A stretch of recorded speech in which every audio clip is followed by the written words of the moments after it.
Okay, hello everyone. My name is Patrick Heffernan, and I'm here with fellow yoga health coach Emily Cole today.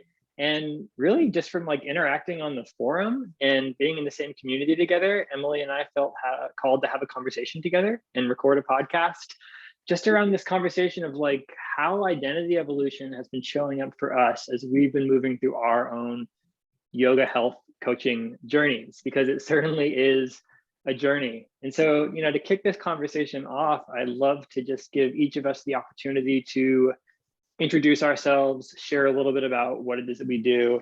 And so yeah, Emily, I'll give you the floor.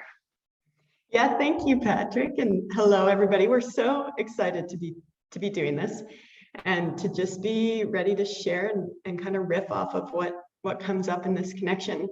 So my name is Emily Cole, and I've been in the yoga health coaching community for about a year and a half, and just embracing that adventure. That's one of the big words that comes up for me. And part of that adventure has been starting my own coaching business and brand of Wild Within Coaching, which kind of stemmed from a background in wilderness guiding and wanting to reach out to folks that it makes sense to them as well, the ideas of rhythmic lifestyle and wanting to do really cool shit and feel really good doing it. So that's a lot of what I strive for. And currently that adventure has led me to digital nomading in Mexico for the foreseeable future. So that's a bit about me. How about you, Patrick? Yeah. So I'm 1 year old with yoga health coaching. I joined in February of 2021, and here we are coming to the end of January 2022. And it's been radical. It's been totally radical. I got my group up and running back in May of last year. My program is called Journey to You. And so, I work with people who were really just like former yoga students of mine. I was really like that perfect avatar for Kate of coming in and like trying to transform me as yoga teacher who wanted to make more money and kind of make a more impactful difference on people's lives, but didn't have the business model to support it.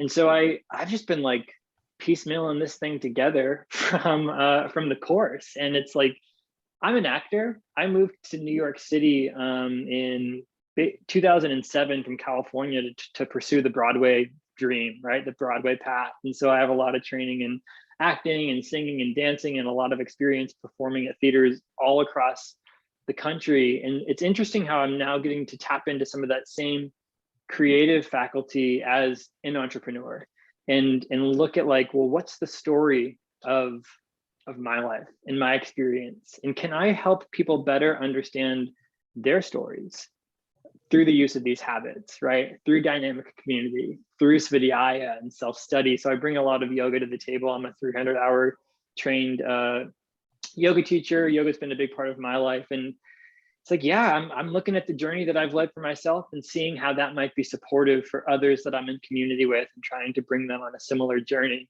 But I think like one of the things that you and I probably really have in common, it sounds like, Emily, is we kind of like got catapulted out of our lives, like literally, like physically where we were.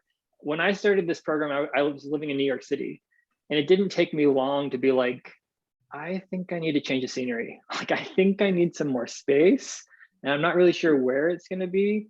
But between then and now, I've traveled to New Mexico. I popped over to Rome for a little bit, in Italy. I was in Macedonia, Eastern Europe. And when you use that phrase or that term digital nomading, I was like, oh yeah, like that kind of happened to me too. And for me, it was like, it gave me a lot of opportunity to feel into the identity I was evolving into. And I'm curious, like, has that also supported you, basically like changing everything up to support you feeling more into the identity that you were evolving into? Yeah, so much. And it's funny that you bring that up, because that's not something that I think I have felt unique in feeling that way. And something that happened for me was like my transition kind of came about that I had been guiding really full time. I'd been working with at-risk youth. It was, very intense work, very intense wilderness, very intense kids, like 50-day shifts. And so I burnt out and quit doing that. And I was ready to invest. I was ready to not be burnt out. Like I was like, I just need to sleep in a bed every night. I'll go do this really other hard job, but I'll sleep in a bed every night and it'll be fine. Not true. That's not what burnout is. It's not sleep deprivation. And so I quit that job too. And that was just as everything was kind of shutting down in the area for COVID. I'd already invested in just a regular coaching skills program. And yeah, and so then that summer things kind of got a bit churned up and they were a bit wild. And that was when I came to yoga health coaching. And it just was a real like, I'm ready to feel better than I have before. It had kind of sparked in that I don't have a huge yoga background. I took a yoga teacher training, but just as kind of a self-maintenance, like I promised myself I'd do more yoga this year because I'm getting injured too much guiding, and that hasn't happened yet. And now the season's over and I have time and money. I'm going to go do a bunch of yoga, and someone's like, why don't you just take a teacher training? And then, oh, okay, that's a good idea. So one of the things when I had quit my job, COVID shut things down, I was like, I want to figure out this dosha thing. Like I've heard of that before. I don't really get it. I don't know what I am, but that sounds interesting. And I have time for like the first time ever, time and no mobility, like we're not allowed to go anywhere. So that is how I got onto Kate, and she had just released her Master of You book and podcast. And so listening to her talk about the elements, I was like, yeah, this makes sense. Like that is something that I was wanting for a while, was understanding the elements. So that kind of got me into her circle a little bit. And then in the summer, I was like working on these projects and everything kind of blew up, some family challenges, just was kind of like, again, in the same old patterns of going too hard, trying to cram a big project into a small time frame. So I ended up just kind of literally sitting at these crossroads of like, I don't know which way to go. I don't know if I should go back home and try and fix this, or if I should take space and go to the mountain. Like really, like at this road, do I turn right or left? And, and this like meditation started happening because I was like, I just need to be really present right here because I don't know where else to be. And kind of in that cycle was like, when I was guiding, I used to ask myself the question of like, how messed up do you have to be before you get counseling? Like, how do you know when you're kind of too effed up and then you can go and get help? And it finally was like, I don't know how messed up you have to be, but I'm just ready to feel a lot better, which then led to like embracing more of Kate's stuff, getting on a call, like, well, do you want to do this or you want to do this as a business? Yes, I'd like to make money doing this. So that led to yoga health coaching. So anyway, one of the things I really hear you like in that, I hear, and I think it's a hallmark of identity evolution, is this willingness to step through doors that we wouldn't have otherwise stepped through. And it shows up in like every story that ever existed. It's like it's Alice in the Looking Glass, it's Harry Potter and Platform 9 3/4, it's Peter Pan and Never Neverland. So whatever that is, it's and I think it starts with this awareness of like, oh, something else is possible, right? And that something else is actually going to require me to step through thresholds that I haven't stepped through before. And for me, it was like, I think if I actually stepped through like literal into new places, that can create some space for me to like see who I am when I go there. And then that's going to be the bigger indicator for me to be like, okay, these things are still a part of me, even as I change my environment from New York City to Macedonia, to Mexico, or wherever it is, because I still get to bring myself there, right? And then it's reflected back to me. And so it's very interesting, this whole identity evolution process. Yeah. And so from kind of that place of chaos and feeling very ungrounded and coming into YHC, I was really like, okay, like I found home, I found a new community, like a town in the mountains. And I had wanted that so badly for so long, like being really transient. And I lived in one place for 8 months and then had to move to a new house in the same town. And I kind of started to get restless again. Like it was hot and smoky there. And I ended up kind of out on the coast and then felt pulled to stay there. And so I gave up my, and it kind of led to, again, like changing places, changing homes, which eventually led to Mexico. And I was like, isn't this so ironic that I'm back doing this again, even though I so badly, I wanted like home, I wanted beautiful surroundings, I wanted soft beds and predictability and all these things. But I could totally see the advantage in that of every time I change locations, I get a chance to reset my habits. Like, you know, oh, in this house, I have the master bedroom and I have a bathroom, and like, okay, this time, like, and I can drink tap water. I'm gonna put my glass right next, like, I'm gonna just go straight into the bathroom and do these habits, and I'm not interrupting anyone by getting up at 5 or 6 in the morning. Like, okay, now I'm living in a tent. How do I make this work again? Yes. How do I simplify? Like, I kept calling forth to like prioritization and simplification. Like, what's the most important thing and how do I make it happen as easy as possible, and what sticks, because nothing was going to happen on its own. Nothing was going to so just important. like, you didn't automatically have hot water pouring into a cup for you to drink and have your morning poo in all these different places. But what can I give myself that's like, it's a Kaizen approach. I mean, for me, it was like, I know I can get a cold shower pretty much anywhere I go. You know, if I'm staying inside somewhere, and if not, I can go dip into some cold water if I'm lucky, right? But I like that idea about like prioritization and simplification really going hand in hand, because it's, you know, mind over matter, it can work both ways. It can be just as much of a curse as a blessing, right? If we can't just sort of, it's a curse when it's like, we can't just see the simple resources that are available to us right here, right now. And another one that comes to mind as we're having this conversation is, you know, what a large part of the community is involved in, whether it's UT or fasting. It's like, you don't need anything else. Like, you literally, your body's making it for you. And then it's just a matter of like not putting other stuff in. It's so simple. And if you could prioritize that simple thing, then check out what results you get from that. I think that's really beautiful. Yeah, I love that. I love that intentionality around, it's like, there's such a vibe towards like healthcare, like alternative healthcare is expensive. It's like buying all these supplements out of pocket and having all these appointments that you have to pay for that aren't covered. And then in this community, it's like less is more. Like those two are such good examples, and cold showers and like hot water drinking, all these things that are just like, what's the simplest things, but literally cost no money. Like, you save money by intermittent fasting because you skip a meal. So well, I'm curious, I feel called to point out too that like, what's kind of challenging about that is that there are some cultural beliefs that those things are bad. I mean, not bad, but like they're I don't know. I respect Kate for what she's doing. She's like putting her flag in the ground and she's not moving. It's like, you guys, we've always been doing these things. Like, we can come back to them at any point. But the question is like, what stops people is, I think, just the beliefs that they have around those things.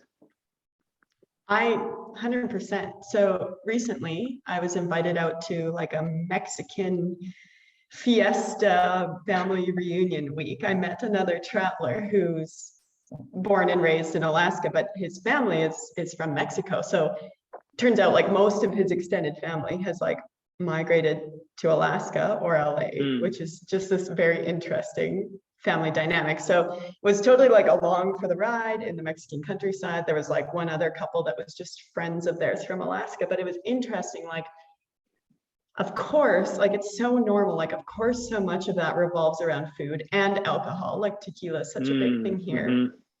And I could, you know, kind of easily avoid the morning meal, like things like that could kind of, you know, which I felt drawn to. It'd be like, I don't feel good.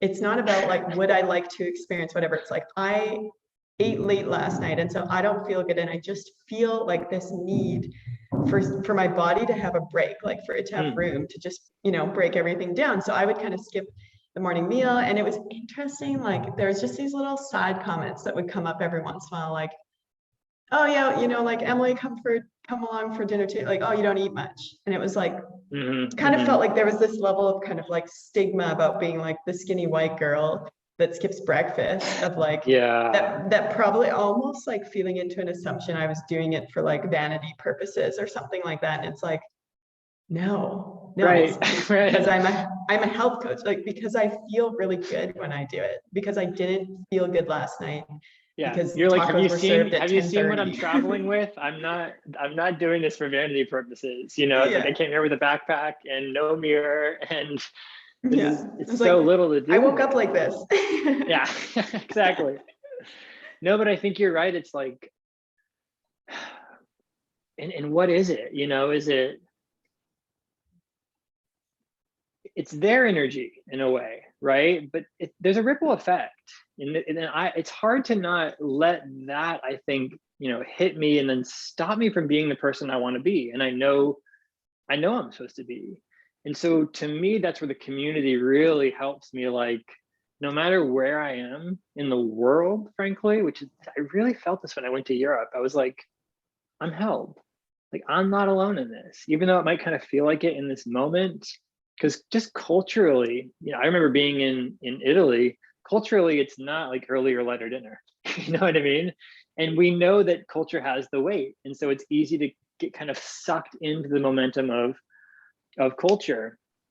And there's this added layer, this added obstacle of like, it's one thing to just make the decision to start to go against culture, but then you're going to get little kind of continuous pushback or reminders or friction or resistance in all these different forms. And it's going to show up in our relationships, which is, I think, a really big part of identity evolution. Like, it shows how much I'm evolving based on how the other people around me are reacting to what I'm doing. And it's very interesting.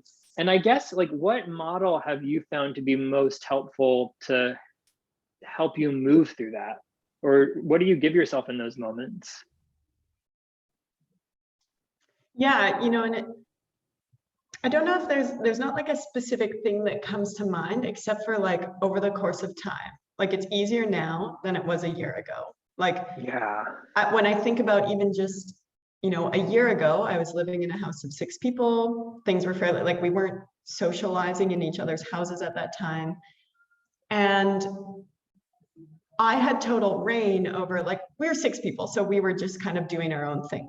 We were cooking our own meals and whatever. We hadn't gone full communal, but it was so easy to get pulled into. Like, I'd do soup at 5 o'clock or whatever, and you know, and it kind of worked out because then other people got the kitchen.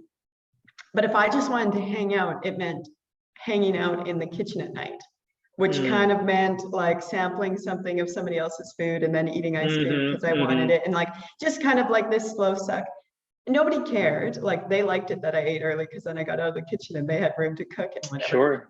But it was a lot of just like me in my own head being like, oh, you're not supposed to do that. But I hadn't yet felt the pull of, I don't want to do that because it feels better to do something else. And so there was, you know, I eventually learned like, oh, if I want to really give this a try, I need to wait until they're done eating and they move out of the kitchen, because I'd rather my kind of bad habit be with them for right now, that like I go and watch TV with them, which I also don't really want to do, but I want to give that a try. So I'll just leave and I'll go do something in my room until they're fully done with dinner. But now there's like this pull of like, I know, like my body knows and I know, like I know on all layers of myself how good it feels to feel good. And I know that can keep getting better.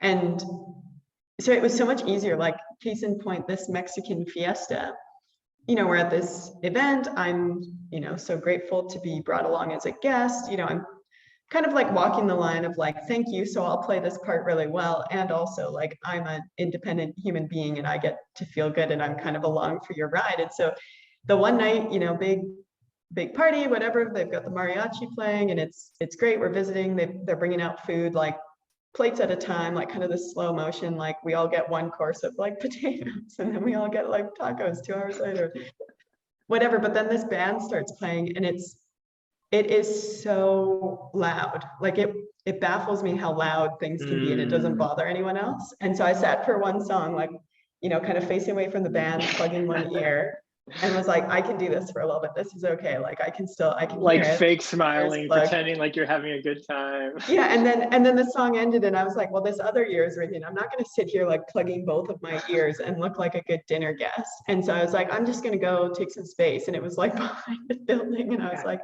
this is still so freaking loud. Like, how? And I was like, I don't want to do this. Like, I'm not Yeah. enjoying it. I can't have conversation. Like, I'm not really being a part of, and I'm totally happy to miss out on the like everyone pouring everyone tequila shots all night long. And so I just Yeah. left and was like, I'm going to go back and hang out my room. Like, I let my friend know, and the next day people were like, oh, we missed you and whatever. And I was like, guys, it was perfect. I got, I just really framed it to them. Like, I got everything I wanted. I got to see everyone in their beautiful dresses. Yeah. I got to watch them ride horses. I got to do this, whatever. And I got to go to bed early and I loved it. Or, You and did, something yeah, just you like did what you wanted to do. No, I this totally, was for me. And I don't yeah. know that I could have, like, even just 5 years ago, in my former self, could have Mm. made those decisions for like, I want this for me and I'll just be such a better person. It would have just been like, how do I tolerate this? Like, how do I Well, pretend yeah, I'm but like, having a it's good weird what time? happens. It's weird what happens when we learn or acculturate ourselves to be able to tolerate that which is intolerable. It's like, it's a form of ingesting poison in a way. And it's a cool thing. Like, what I hear you saying is like, I'm the kind of person who takes themselves out of environments that are, that are poisonous, and that I don't want to be in. And I think that's like also an evolving adventure. And for anyone who's listening and they're like, I kind of love to have those nights where I'm like doing tequila shots with my girlfriends and dancing and whatever. It's like, me too. But I sort of let them happen spontaneously. It's like, I don't need to plan that stuff. I'm going to show up somewhere and maybe the moment is going to invite me to sort of take part in that. And like, again, I'll do it if I want to, but just that ability to check in of like, do I want to be here? Is this a conscious choice? What's the intention here, right? Are any of my values kind of being violated in any of this? And as long for me as like consciousness is raised around that, I just let myself have a dynamic experience, and kind of go into flow, whether it means leaning in to the celebration and the party and the chaos, or backing off. And to me, it's been very important to find a balance of both, because I guess I came from a pattern of like partying. I mean, in college, there was parties. We were just stupid with the way we used to party, and there was no like, I don't think I was very conscious of what I was doing, right? I wasn't aware of some of the things I was engaging in, like what the reciprocal effect it was having on my body. I'm not just talking about the alcohol, for example, that I was putting in, but the emotional environment that I was engaging with. So yeah, it's just been a huge part for me of this like identity evolution journey to kind of be in choice. And I think to this we're right at the end of the Wild Habits Challenge when we're recording this conversation, and I kind of had this euphoric experience with the fast mimicking diet where I was like feeling the best I've ever felt. I like touching my body and like feeling what I'm feeling, my muscles and my tissue, and I like the way that I look. I broke the fast with like just a bunch of kitchery for 2 days straight, right? And then I went into another one, and because it was just this idea that like, I'm getting stuff out. I'm getting stuff out that I haven't been able to get out for a long time. And so anyways, all of that culminated yesterday when I was like, you know what? It's time for a burger and a beer. Like, I just was like arrived at that place. And you know what? Watching myself move through that meal was like, everything tasted so good. I appreciated everything so much. I felt so full by it. There was no way I was like finishing what was on my plate because there was just a mountain of like French fries and so my experience evolved. My experience evolved with the burger and the beer, as much as it's evolved with the fast mimicking diet. And I just like to invite that perspective. I've noticed it a lot in my members that like sometimes as you're making these commitments to yourself, there's a lot of judgment that comes in around like when the commitment, and I'll use air quotes for this, like has been broken, right? And I encourage people to be gentle with themselves. And I encourage, it's like, because I've just seen so much the opposite. People really like taking themselves to task for not being able to hold up the commitment that they've made. And it's like, you guys, that's what Kaizen's for. That's what the B- is for. Because it's all good. Just like keep on hanging out with the group and know that like I love the way Kate's inviting us to think about how success is measured. It's huge. It's totally evolutionary. I think you're bringing up such good points, Patrick. And I think the stuff too around like alcohol and partying, like, and dinner and burger and like all these things that people are so hesitant. I was too, like that we're so hesitant as humans. Like, no, I don't want those habits because I don't want to give this up forever and ever and ever. Right. And Yeah. it's like, no, like I also still party and I also still drink, but now I drink when I want to instead of like as a filling the void. And it took some practice to be able to be at a party and be like, yeah, I'm so happy to be here. And no, I don't want that beer or that shot. I want to drink soda water, or I want to like, do you have juice? Or like, you know what? I'm not a super big fan of drinking Coke, but I'd rather drink Coca-Cola than drink a beer because I don't, it's like, but that's a funny thing too. Like for the first probably like 6 months of being in the community, I really wanted to give up alcohol. I just wanted to see what it felt like. Cause I gave up coffee and it was like, whoa, this is what it feels like to be in the room. Like it was such a big impact that I was that's like, that's our next podcast. Yeah, I wonder what it would be like if I gave up alcohol. And it was so hard. Like I just didn't, it was like I didn't want it bad enough. And it was such a good thing to fill the void. Like I hang out by myself a lot. And if I have a date with myself and a beer at night, like that's a way better at the time. But then it was like the universe conspired to support me by accidentally getting hammered with my friends last winter. And it was like, 6 drinks, which like back to the university party days, like not a big deal, but I hadn't been drinking that much. 6 drinks, like never did I think about how much I was drinking or how much water, like it just happened. I was out of the habit of like monitoring myself. And I was hungover for a day and a half. And every time I'm ever hungover, I always am like, I'm never drinking again, whatever. But I was like, actually, I never want to drink again. And it lasted for 10 days or 2 weeks, but it kind of was like this like go all in that then gives you enough inertia to like break through that pattern and actually just try not having like, well, what did you do instead then? Oh, I drank tea with myself every night instead of having a beer, or I got back from skiing. And when I was like, yeah, good ski day, celebrate with a beer. Like that's what we all do. We have a beer in the parking lot. I just tried celebrating with a bubbly instead and was like, oh, if I just give a little space before I do that habit, often by the time I've like cracked something and had the first sip, I don't want a beer anymore. I just wanted I wanted a jolt, like I wanted an experience. I wanted a high five with the universe. And, well, I'm it a just big gives believer. some space to make a different choice. And I love how you talk about choices like that. And I'm a big believer in like, when we can shine light of consciousness onto the trigger, that's as much of a win as like changing the habit or letting the thing go. It's like, oh, great, I've now at least identified what the trigger is. The habit may persist. The habit will definitely persist. I've only just acknowledged what the trigger is. Like, let the habit persist a little bit. It's been persisting for years and years, so I'm sure, a little bit longer won't hurt.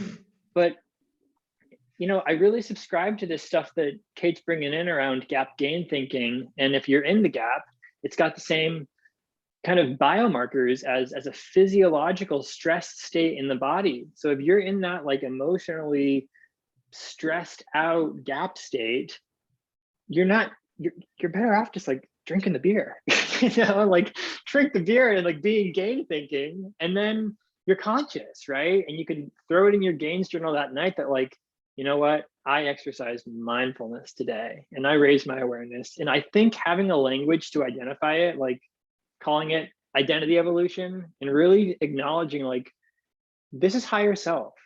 This is higher self that I'm stepping into now. That gives me something more tangible to hold on to and like root in for when those situations come into my path in the future.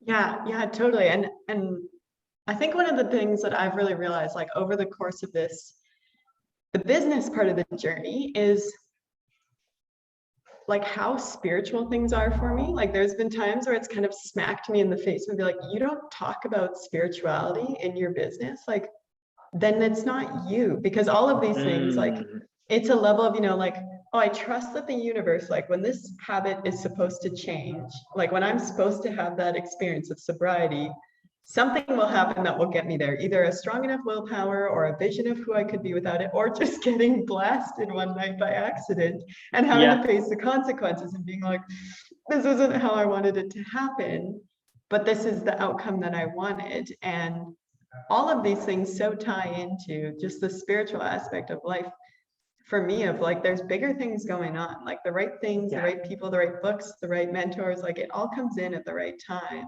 for us to move towards wherever we're supposed to be. And I find myself like, I'll get stressed out, like I'll just notice I have this like tension in my tummy kind of, and I'll be like, dude, you're not trusting, like, you know, that it goes. I finally kind of heard somebody talk about it in a way that was supportive in this, like, be able to rest in like the divine masculine energy. And it was like when they said that, and it was like, you know, the idea of your spine and someone holding, it's like, oh, the tension left. Like that's what I needed, was to be able to rest into like trust and support. And whether that's the YHC community or like doing a daily practice or saying a mantra or just like letting it go and being like, it'll come, like get clear on your vision, it'll come. It's like, oh, that's what I needed, was just, I've been trying to find that for years, was how to let go of that tension. And someone finally said it in the right phrase in kind of a random podcast that was able to like, oh, that's what it feels like to trust. It feels like not this tension that I battle with all the time. Yeah. And what's really beautiful to me about that is like, that came from somebody sharing it in a way that they understand it. And then you heard it and you were like, ding, aha, right? Which is like aham in yoga. You know, it's like, oh, that's my aha. That's what I am.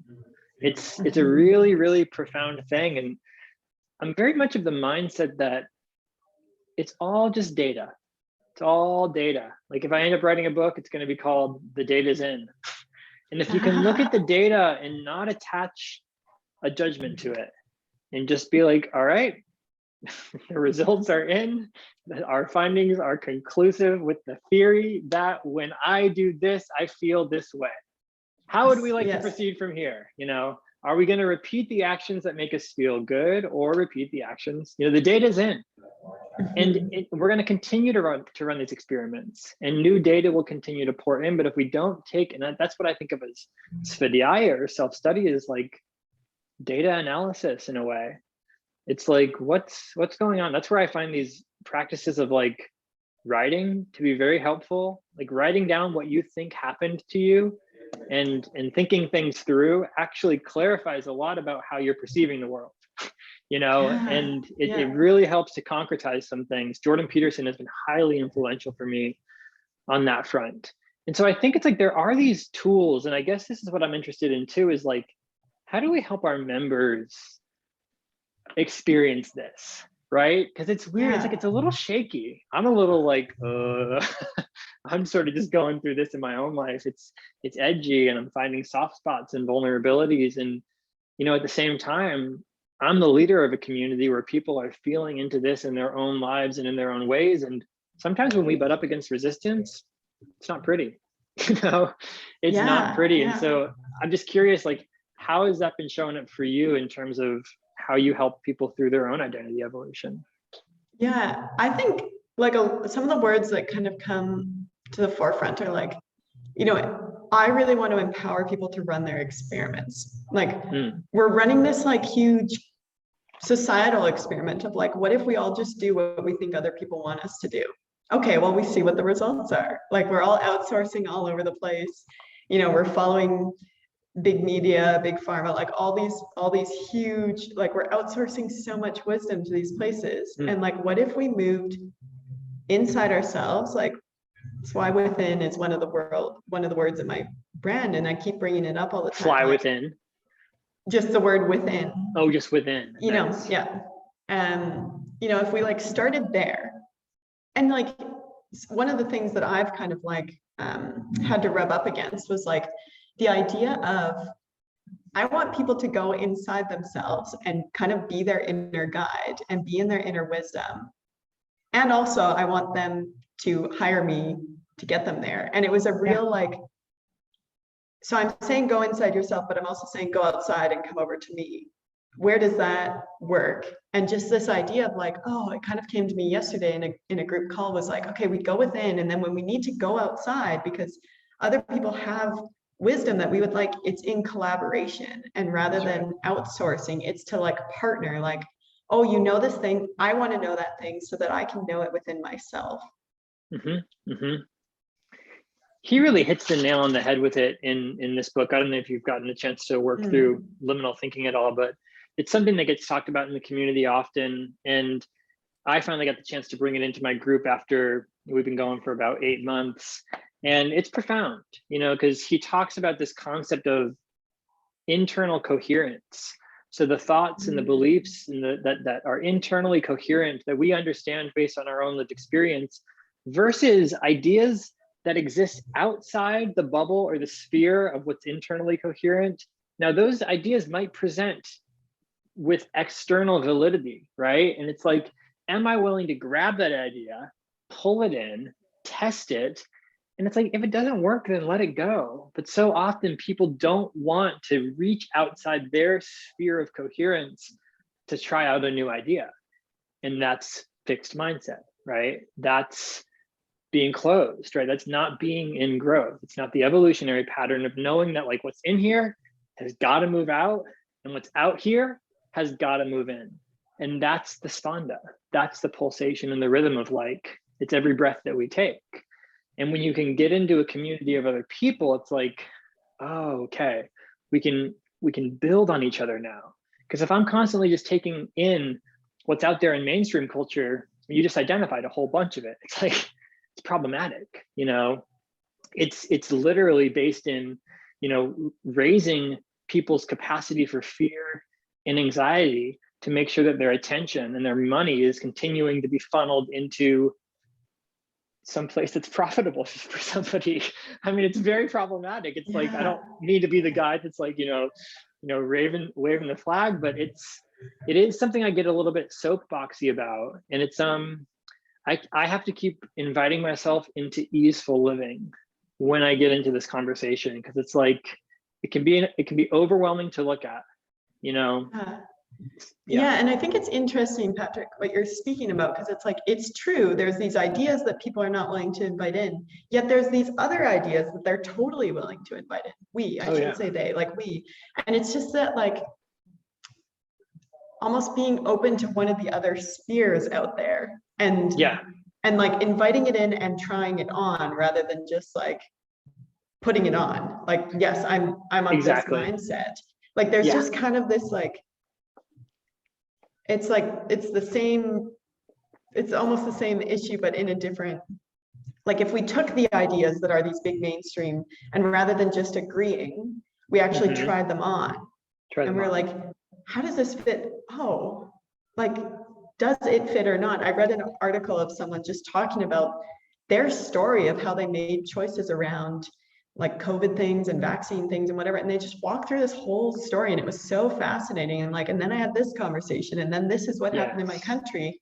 And I shared it and I was like, do we know this story? Like, do we know? And you spoke about stories earlier, like, do we know the story of why we believe what we believe? Like, do we believe it? Or is it out of kind of laziness that we're like, well, someone said so. This is what I'm supposed to do. No. We need people that are engaged and like, you know, that are taking ownership over what they believe and what is going on inside, and then what they are putting out into the world, and what they're taking in and what they're putting out. Well, and this whole concept of trying it on, it's like, I want my course members literally like going into the dressing room, putting it on, walking outside, looking in the mirror, turning around a couple times and being like, how does this idea fit on me? And I get pushback from them sometimes, because it's like, they're not willing to entertain things that don't mesh with their internal coherence, right? And that's where I think the ease comes in again, of like, I'm not going to reach them by efforting, you know. I've got to just let go and keep holding the space. And liminal means threshold. So it's like, can I pass through the threshold of what makes sense to me to try to understand another person's story, or at least just welcome that in? Can I get through the threshold of my thinking to entertain something that exists on the other side of my thinking.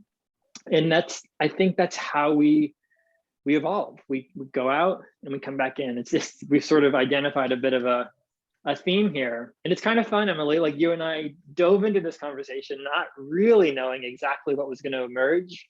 And it seems that a few valuable things have kind of emerged. One being this beautiful, like push-pull dynamic that really lends itself to somebody who's on an evolutionary path and watching their identity grow, right? And grow, and we get to also come back in and then grow out and come back in, contract and expand.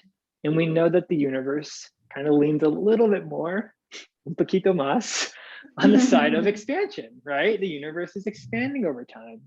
And it's just such a beautiful conversation. I'm curious, like any sort of takeaways or what's with you now that we're on the other end of this conversation?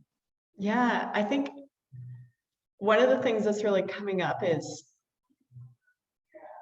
almost like an idea of like, and I want to put it, I don't know if these two words go together, like liminal rather than linear. Like it's not just a like, this is the path forward. And I think about that even in terms of these habits of like with our group members, with our own habits, you know, we're like, I am quitting alcohol, like and we just start putting so much force on it. And then when you just go over here, you're like, oh, but I'm having fun. And then that thing happened, or I was really focused on food and I can't have a breakthrough. Well, I'll just try self-massage instead. And like this kind of like circular and flow and in and out and, you know, yeah, maybe liminal, like being at the threshold, like just willing to be on the edge of our growth, whatever that may be, whether that's, you know, doing a podcast or writing a blog or reaching out or doing a sales call or doing like, it's all like, it's multi-dimensional and not just a linear, like this is the path forward, and it's not attached and like strict and structured in that way. It's like spherical rather than linear is kind of the takeaway I have that I'll be thinking about moving forward. That's so beautiful. Thank you for, thanks for kind of tying all that up so nicely. And I'm so happy you mentioned the habits, because I think that's one thing I just continually come back to is like the habits are the order. Everything else can be the chaos, but like here we've been gifted from nature the order for us to order our days and to live our days. And it's like, I don't need to change anybody's mind in my group. I don't need to like get them to be pushing past it. Like, sure, I can keep inviting these things in, but like really what I need to do is help them ground in the habits.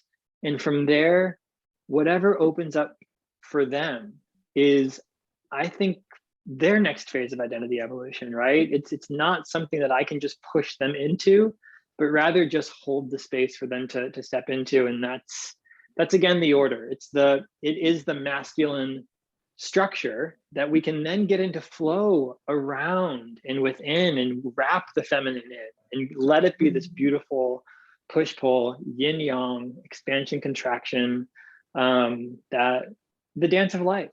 I mean, it really is this beautiful dance of life. And I'm so grateful to you for reaching out to have this conversation. I hope it's been helpful for anybody listening. And it's an exciting way to just kind of keep the conversation going. Any final thoughts before we wrap this thing up? Just also want to say thank you. Thanks to people that tuned in, and thanks, Patrick, for saying yes. Like there's just this also energy to like put an ask out there and then follow the yes. Follow the doors that do open and keep gaining data, keep getting the feedback of like where we're going to go next. And it's just all a big experiment. So thanks. Say yes. Yeah. All right, everyone. Namaste. We'll talk to you later. Have a good one. Bye-bye.